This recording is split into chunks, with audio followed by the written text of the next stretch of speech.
live streaming? He will be. On the Save Austin Alpac Facebook page. On the face, okay. Save Austin Alpac Facebook page. It'll record it, Okay. and we can share it other places as well.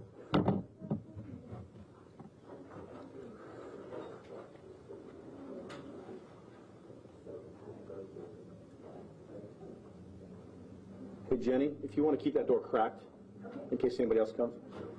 All right, everybody good?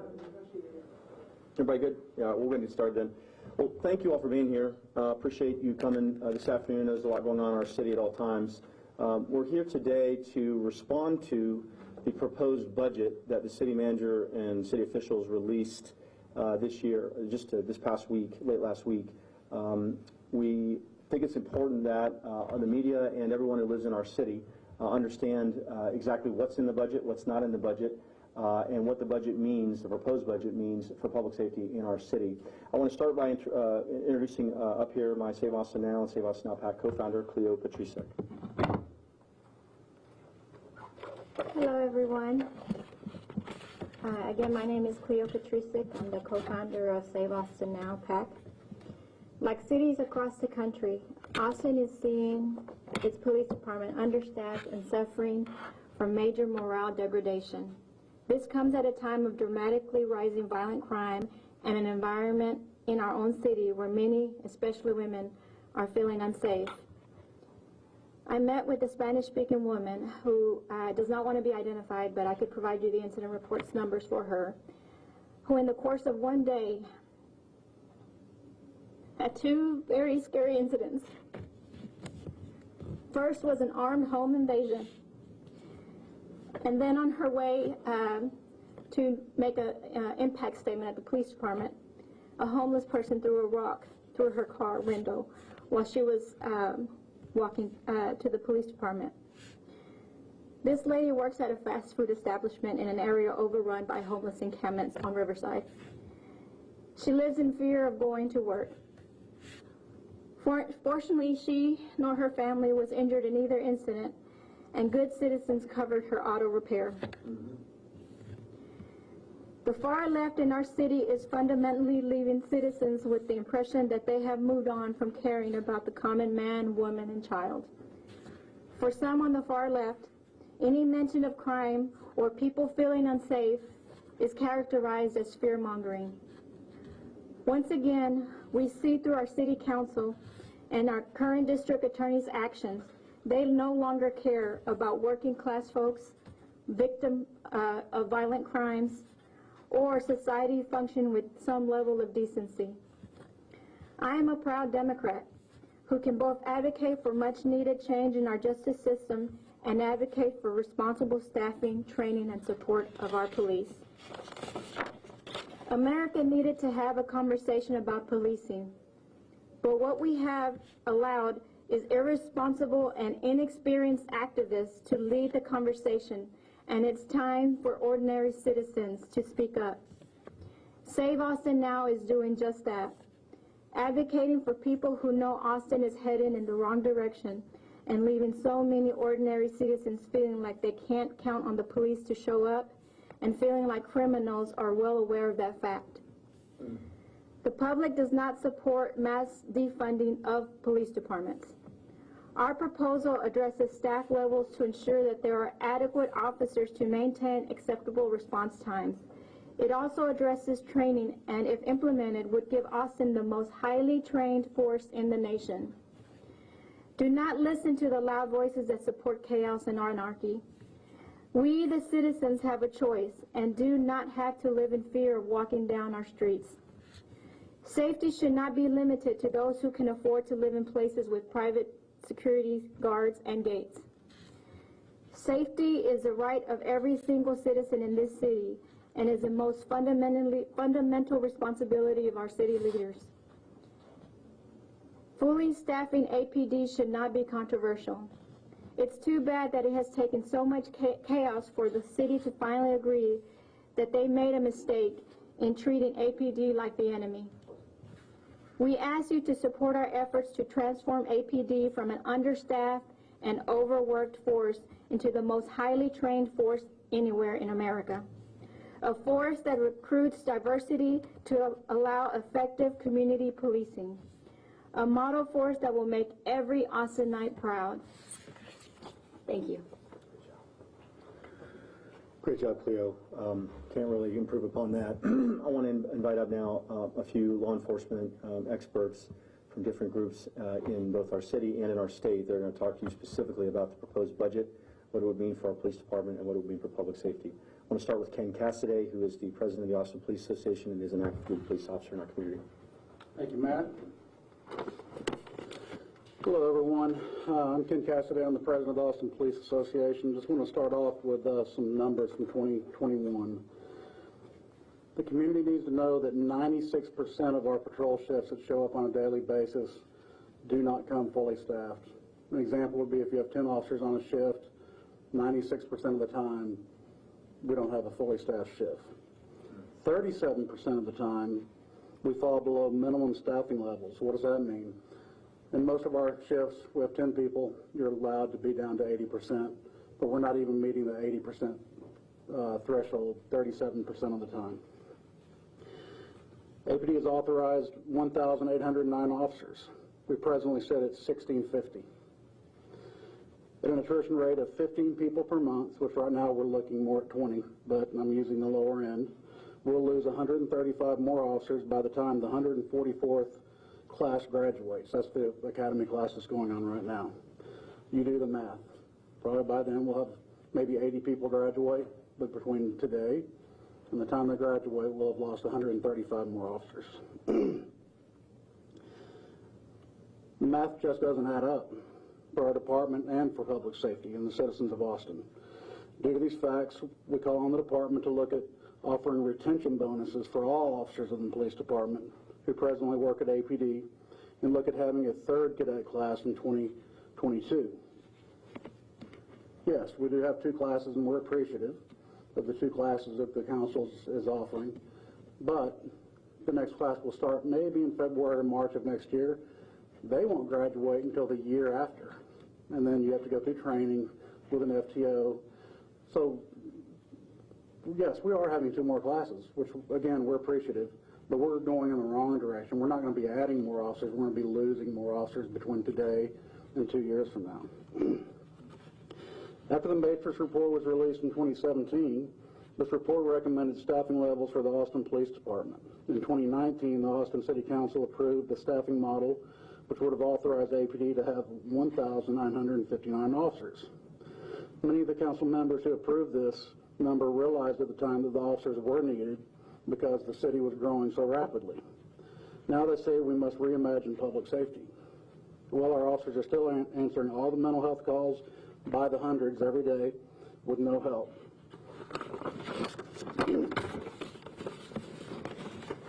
This is not acceptable to our officers or the public. In the past 12 months, Chief Manley and Chief Chacon made the decision to cut the DWI unit, the Lakes unit, the Parks unit, the Motors unit, CVE, which is license and weights, are the ones that inspect the big rigs out on the interstate, and part of the gang unit, and most of our district representative programs and metro tactical units. Violent crime is running rampant. Homicide is up 79% for the year, and our vehicular fatalities are through the roof. Just look at this past 2-day weekend. We had multiple people die in traffic fatalities. Traffic enforcement is almost non-existent because of the lack of support from city government. Even Mayor Adler, our mayor, has openly spoken about not wanting police officers to enforce traffic laws because it's too intimidating. How do you think the families feel that have had people die this year in traffic fatalities for either going too fast or reckless driving or DWI? Ladies and gentlemen, we must do better. Please sign the Austin petition now. Petition to require the city to hire 2 officers per 1,000. That's the only way we're going to get out of this, and we do need City Council to step up with a 3rd academy class this year. It could be modified to where we could recruit officers from around the state to come here. So it's only a 2 to 3 month course, and that could get staffing back up, but right now what we've been authorized in this budget is simply not enough. Thank you. Thank you, Ken, and thank you for your service to our city. I want to welcome up from the Combined Law Enforcement Association of Texas, the Public Affairs Coordinator, Jennifer Szymanski. Hi, I'm Jennifer Szymanski. I'm a CLEAT, the Combined Law Enforcement Associations of Texas. We represent the Austin Police Association along with over 100 other associations across the state, in total representing over 26,000 police officers in the state of Texas. We are here today to support Save Austin Now and the Austin Police Association and the department. We are in full support of these ballot items that we are proposing today, and we believe these petitions are very important. The issues that we're trying to address here, as a former Austin police officer myself, I firmly believe that the staffing crisis does have a direct impact on public safety. And morale is extremely low, crime is rising. These are all related to the staffing crisis. But we also have to remember that the staffing crisis also has a direct impact on training. And the fact that officers, as the president pointed out, are going to shifts that are not fully staffed, it also has an impact on their ability to attend training. And we've been pointing that out at the state legislature as well.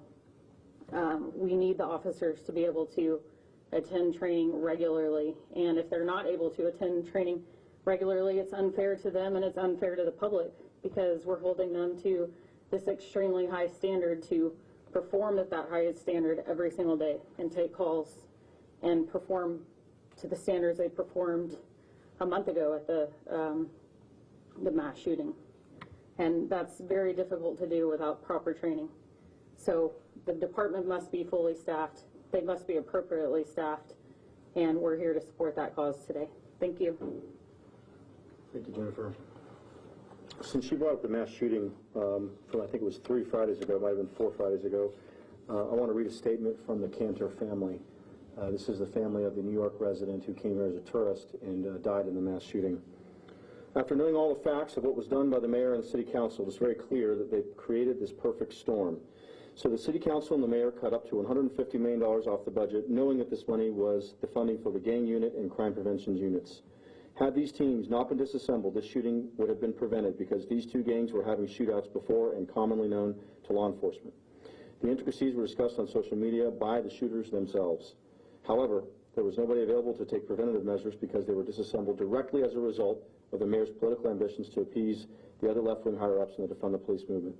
We all strongly feel that had it not been for the Defund the Police movement and the political aspirations of the mayor to fit this narrative, our brother, son, nephew, and fiance would still be alive today. Let me bring up now Erwin Vallarta, who is Executive Director of the Texas Police Association. Thank you, Matt. My name is Erwin Vallarta, and I'm the Executive Director for the Texas Police Association. Our association has been around since 1895. Our objective was to promote professionalism in law enforcement.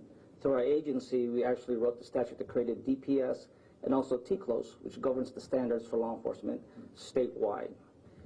What we stand for here is understanding the need for increase of officers per ratio of population. The FTE has to be right in line with the needs of the city.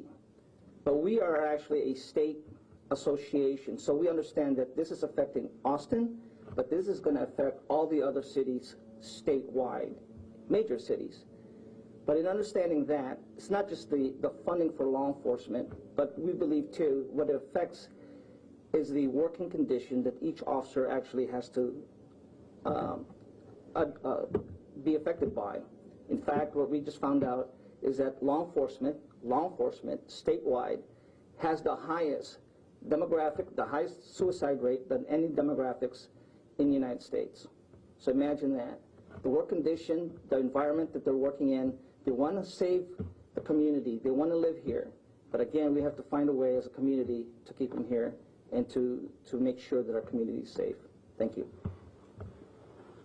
Thank you, Erwin. I'll wrap up. We'll all take questions as you have them. We're here today because we believe that the proposed budget, again, this is the proposed budget. You can imagine that a mayor and a city council that voted 11-0 to cut up to $150 million from the police budget last August, with 10 of those people still there, there's a pretty decent chance they're going to take a cut at this proposed budget. But even the proposed budget is wholly inadequate for what we need to make our city safe again. And that's why we're all here today. If you just look at the top line numbers, it can be easy to get confused. We do not wholly, entirely have a police funding crisis. Primarily, we have a police staffing crisis in our city, and that is a man-made disaster. It was caused by a $20 million immediate cut to the police department last August, and of that $150 million, 50 or 60 or maybe $70 million of it now has been cut. The consequence of that is our city is 390 officers below where it should be for a city of our size. I don't think there's one Austinite who believes we are safer because we have 390 fewer police than we should. The vacancy situation is at a crisis level. The attrition problem that we have gets worse every single day. We are not able to recruit, we're not able to retain, we're not able to pay overtime. Just a few months ago, the council dithered for 4 months and refused to graduate the single most diverse cadet class in the history of our city. While they dithered, we lost 26 graduated cadets who should have been police officers working in our city today. We are grateful, to Ken's point, that they will be authorizing, it appears, 2 new cadet classes. The problem is that's insufficient for the reason Ken identified. Number one, it will be at least a year from the time the cadet class begins in March of next year before even one of those officers will be on the streets making our city safer. So we have an attrition crisis and we have a recruiting crisis, and as one of our folks mentioned, we have a morale crisis. Look, it is simply unconscionable that the city council would ask our police officers to go out every day, put their lives on the line. Their spouses are wondering whether they will come home safe, and to do that without giving them the necessary support. Does anyone feel safer knowing that our anti-gang unit has been cut in half? Does anyone feel safer knowing the sex crimes unit has been disbanded? These are specialized units that get results with professionals and detectives learning and gaining experience and building sources and knowing how to identify criminals and collect evidence so that we can get actual convictions. The problem with the far left in our city is they believe that fewer police means less crime. That's a ridiculous concept. Fewer police does not mean less crime. Fewer police means fewer crimes investigated. It means fewer crimes charged. It means fewer criminals convicted. And in the end, it means more crime. And so that is why these organizations and many others came together 35 days ago and proposed this proposition, which we are calling Make Austin Safe. That proposition, many of you are aware of it, but I'll detail it quickly. Number one, we do ensure a minimum staffing standard of 2.0 police officers per 1,000 population. That is the nationally recognized standard for safe cities. I believe 12 or 13 of the 15 largest cities in America meet that standard today. We do not. We are around 1.2 police officers per 1,000 today.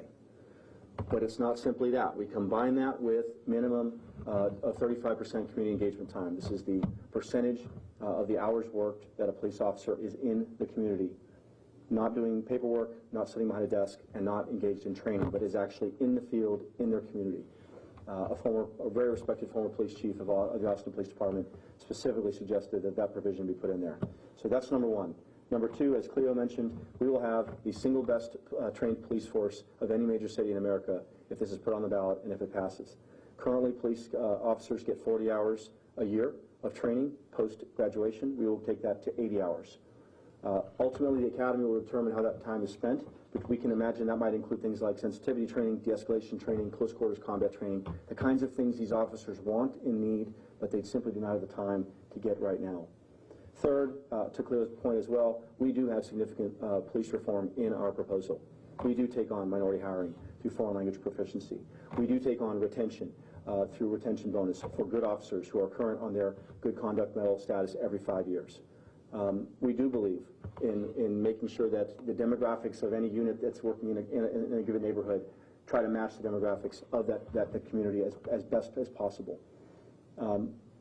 Finally, we believe that there's a fundamental lack of curiosity and even basic interest on behalf of the mayor, the city council, their staff, and our public safety commissioners in what it takes to be a police officer in our city. And so we do require, depending on the category of person I just named, that they go through the Citizens Police Academy, and we require they go through a ride-along over a given period of time. Their lack of curiosity is literally costing people their life in our city. The stats need to be reiterated because they are striking. As of today, we have had 45 homicides in our city. We had 36 in the entirety of 2019. Last year, Steve Adler set an all-time record. This will be part of his legacy. 48 homicides in 1 year. We are almost surely going to double that this year because the staffing crisis continues to get worse. And there's a direct correlation between police staffing and violent crime. And if you don't believe that, you can ask any police officer or any victim of violent crime, and they will tell you that is absolutely correct. It's not just homicides. That's bad enough. It's worse than that. Every violent crime stat in our city is going up at the fastest rate in 5 years. Aggravated assault, battery, stabbings, rapes, you name it. All up anywhere between 20 and 80%. Many of your news organizations have reported on these numbers, and we appreciate it. The response time situation is reaching a crisis level as well. At the beginning of this year, the average response rate for a priority 911 call was 7 minutes and 30 seconds. It is now around 9 minutes. That is a 20% increase in 6 months. I assure you, if you are in a life or death situation, or a loved one of yours is in a life or death situation, that 90 seconds could be the difference between life or death. So we are here today to, number one, say that the proposed city budget is wholly inadequate. There's a sleight of hand that's going on here, and you need to understand this. The only reason that they've even done this is because the state passed House Bill 1900, which allowed the state to seize sales tax revenue and send it to DPS to allow DPS to secure any city that defunds its police. So, but this is a sleight of hand. They are not trying to hire more police. They are not trying to make our city safe. They are not trying to improve public safety in any meaningful or measurable way, in my view. What they're trying to do is to come into basic minimum compliance with state law. How are they doing that? They're doing that by taking the 911 call center and moving it back in. They're taking that. They're doing that also by taking the DNA crime lab and moving that back in. Fine. I think we support that. It was working fine before. That doesn't address the issue of the staffing crisis that we have in our city, right? It's a question of whether we have enough police officers or not. And you cannot look at the statistics in our city and come to any conclusion other than the fact that we are far short of where we need to be and that violent crime is rising in our city because of it. So we are here today. We have 10 days left to get on the ballot. As I stand here, we're at 15,000 or so petitions in hand. The city has to certify that you have 20,000 to get on the ballot in November, and we will try to collect as many as we can over the next 10 days to get on the ballot. Anyone out there that wants to learn more, wants to sign the petition if they're a City of Austin resident or donate to our efforts can do so at saveaustonnowpac.com. With that, I'll take questions if anyone has any. We already have one Connect class that's underway, Yeah. and the proposal has for 2 more. Yeah. We heard from our law enforcement, this may be a question for law enforcement. With those 2 more, it's still not enough. Is there anything else that Austin Police can do to try and get officers in, whether it's state training or anything like that? Yeah. Do you want to talk about it, Ken? Yeah. I think I've covered that a little bit. We could offer a 3rd academy class of modified officers, which means when you go through the academy now, it's 8.5 months. For someone that you hire from like Dallas PD or Fort Worth PD or some smaller city around here, that would be a 3 to 4 month long academy. And if we could put 50 to 60, maybe even 80 people into one of those, then those people would be out much faster and would be in a much better position. An obvious follow-up, but do you think the council would buy something like that? Do you think the city would? I think after the numbers that I just gave you, the city council needs to take a really hard look at that. The money's there. The academy staff is there. Chief Chacon needs to jump on board with this. You know, he wants to be the police chief of the city. He needs to try to get our staffing back up to a safe level where his officers aren't in danger every day. One second. Just 1 second. I left one person out that was supposed to speak earlier, and we're going to come back to questions. I'm really sorry. I want to welcome up Dennis Ferris from the Austin Retired Police Officer Association. He was on the mayor's security deal for Mayor Lee Leffingwell. He knows a lot about all these issues. You're going to get great substance and context from Dennis. Thank you, Dennis. That's right. As long as I don't get called late for dinner, we're good, right? So my name's Dennis Ferris. I'm with the Austin Police Retired Officers Association, and that is a mouthful. I represent over 1,100 retired Austin police officers who have given about 27,000 years of service to the city. So I want you to think about that and who I represent. We're here obviously because we support our active brothers and sisters. You know, we're talking about the budget, and the budget was released on Friday, and it refunds or underfunds, I guess, what they did. But it's a proposal. It's not passed yet, which means the council gets to go in and start butchering it. Remember this time last year, the budget had 30 additional officers in it. By the time we got to September, there were 150 bodies less in the Austin Police Department than there was when they started the budget, the proposed budget. What this petition and what this does will force the city to fund the police department the way it should be funded, with the number of officers you pointed. Look, I'm happy to get more members in my association, I really am, but I hate seeing what's happening to these guys. I became a police officer in Austin with APD in 1990, and the city in 1985. I've lived here since 1977. I'm not only an retired Austin police officer, I'm also the father of an Austin police officer. An Austin police officer who was on 6th Street during the mass shooting, and woke up that morning to find out that happened. And I tell you, as a parent, as a loved one of an Austin police officer, it's scary every day knowing they're going to work because they're so short-staffed.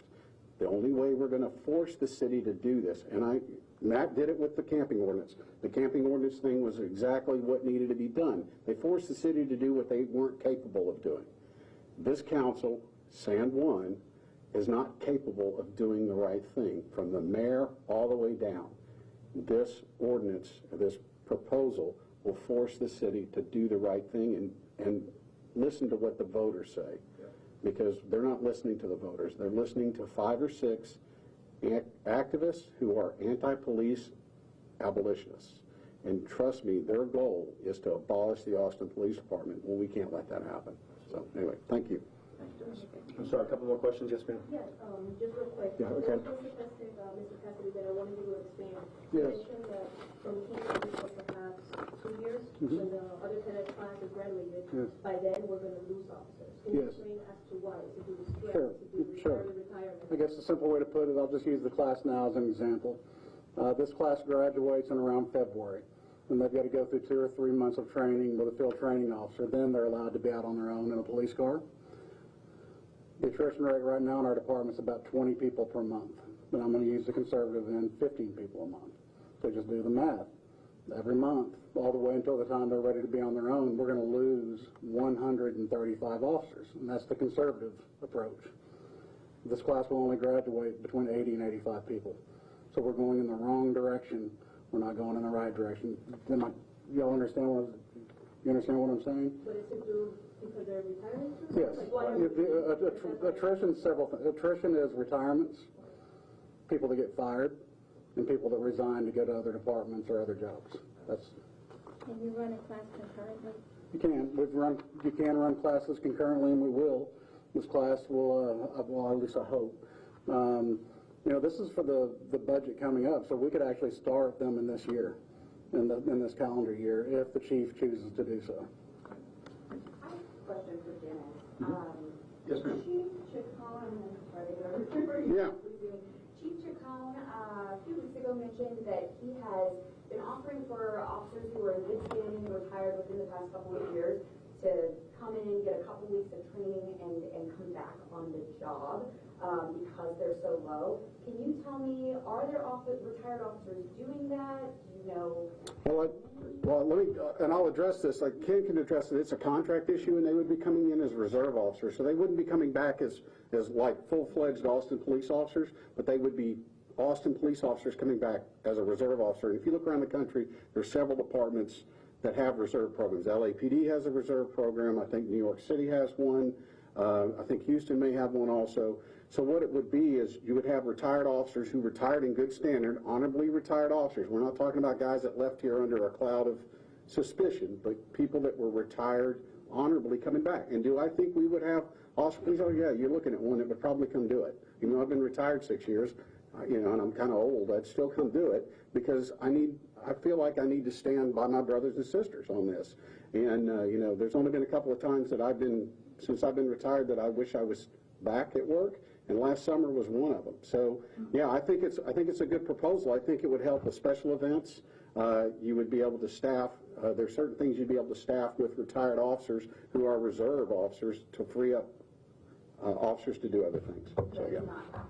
No, not yet, because it's not something that, even if we said today we wanted to do it, it would probably take 6 to 8 months to implement, because we've got to figure out how to do it, then you've got to get the money for it, and then you've got to train them, and it's got to be more than 2 weeks worth of training. Are there willing officers? Oh yeah, I tell you, out of our organization, I think we could. There's 1,100 of us. I bet you I could find 100 that'll do it easily.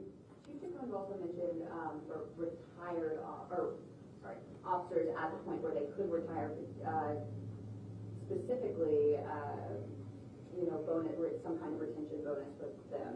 I know. Let Ken address that.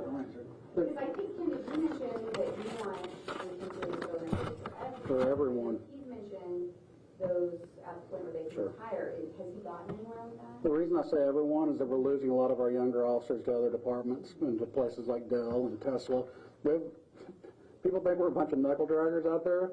Well, let me tell you, we have very, very highly educated people. Bachelor's degree, master's degree, doctors, lawyers. But we've got those people working in our department, and the way they're being treated, they're moving to other places.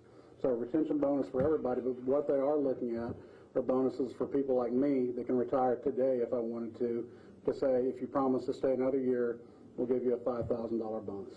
And then do that repetitively year after year to try to get people to stay. And they're also looking at we have had 94 officers resign to go to other places that I just mentioned over the last 2 years, and offering them a substantial bonus to return and go back to work. But none of that happening yet. I think it'll be probably in the next week. Okay. Yeah. Thank you, Ken. Any other questions as we wrap up? Yeah. Regarding the puppy, it was successful. It happened during a special election. The current position that you guys have now, if it was certified, it would be in a regular election in November, correct? Yeah, but I mean, keep in mind, it's sort of feels like a special as well, because as of now, there's nothing else that'll be on the ballot. I believe there may be another petition drive relating to marijuana and no-knock warrants. I don't know where that stands. I think they started later than we did. I think they're behind where we are, as I understand it.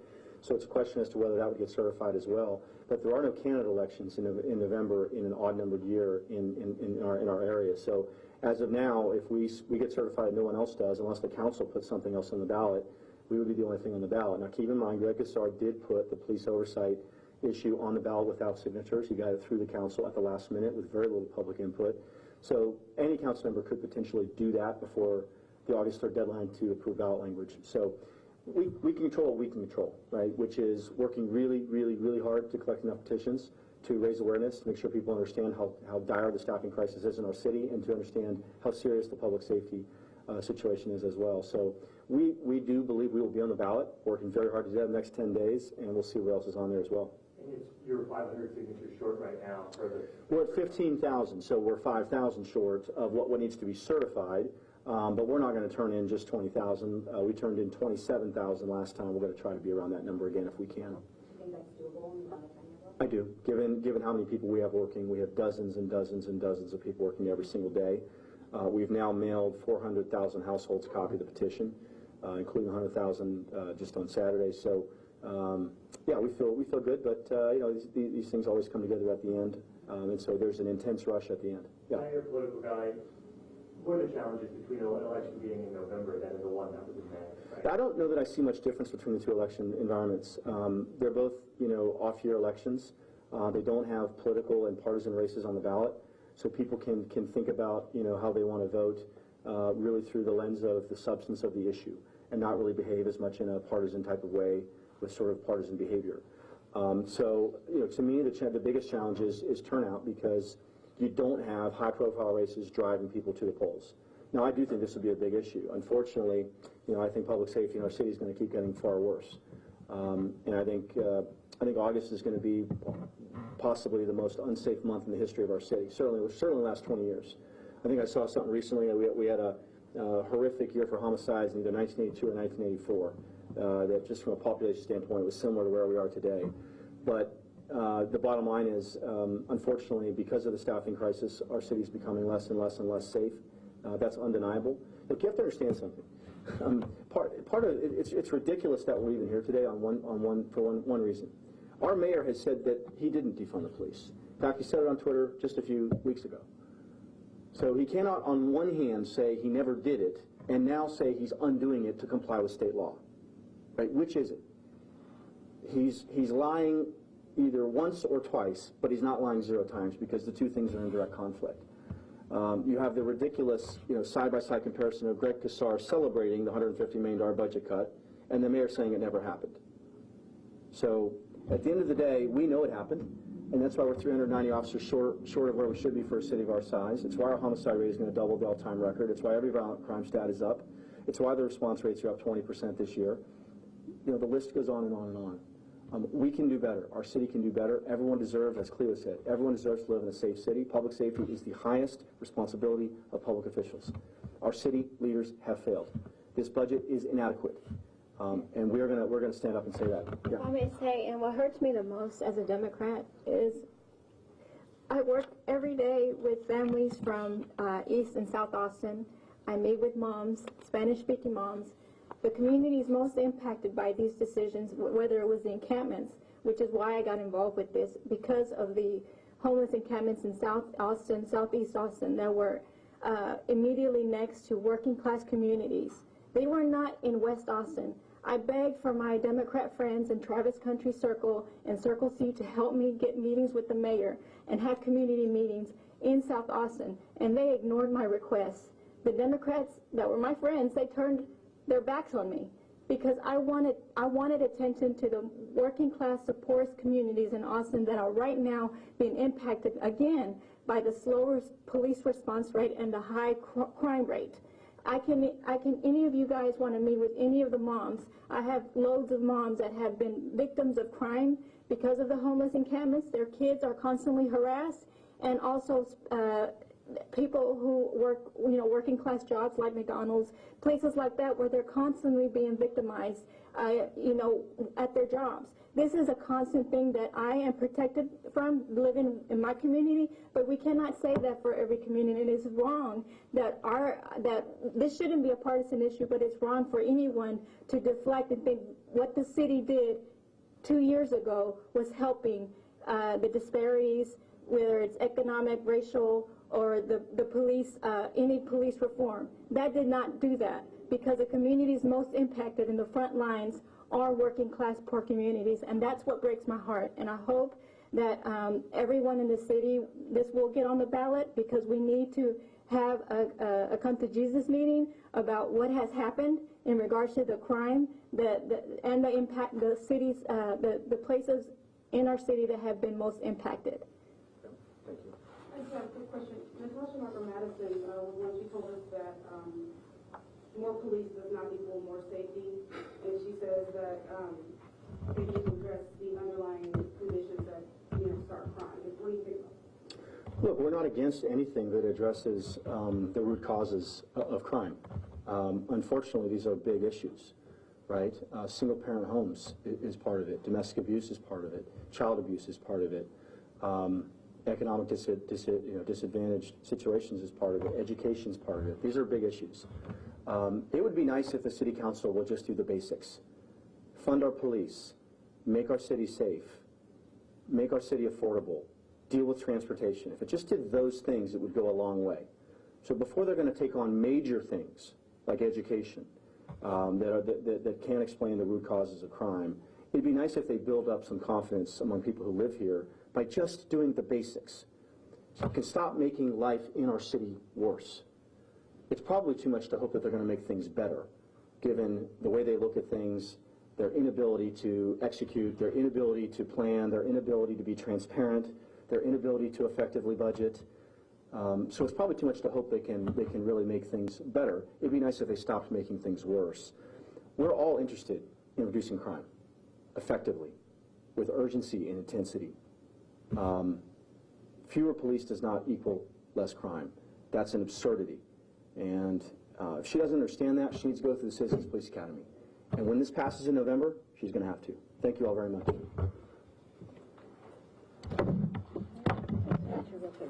Sure. Yeah, sure. She wants to do a photo of us real quick. Okay?